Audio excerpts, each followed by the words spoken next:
எல்லாருக்கும் வணக்கம். இன்னைக்கு மகளிர் தினம்.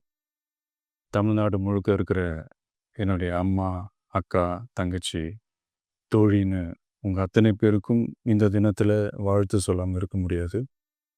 உங்கள் அனைவருக்கும் என்னுடைய மகளிர் தின வாழ்த்துக்கள். சந்தோஷம் தானே! பாதுகாப்பா இருந்தா தானே சந்தோஷத்த உணர முடியும். அப்படி எந்த பாதுகாப்பும் இல்லாதப்போ, இன்செக்யூரிட்டியா இருக்கிறப்போ, எந்த சந்தோஷமும் இருக்காது தானே! அப்படின்னு நீங்க நினைக்கிறது எனக்கு புரியுது. என்ன செய்ய? நீங்க, நாம எல்லாருமா சேர்ந்து தான் இந்த திமுக கவர்மெண்ட்டை தேர்ந்தெடுத்தோம்.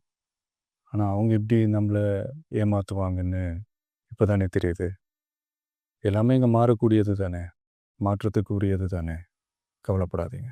2026ல நீங்க எல்லாரும் சேர்ந்து, இல்ல நாம் எல்லாரும் சேர்ந்து, இந்த மகளிருக்கான பாதுகாப்பை உறுதி செய்ய தவறிய இவங்கள மாத்துவோம். அதுக்கு இந்த மகளிர் தினமான இன்னைக்கு நாம் எல்லாருமா சேர்ந்து உறுதியேற்போம்.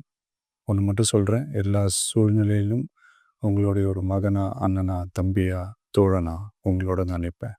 நன்றி, வணக்கம்.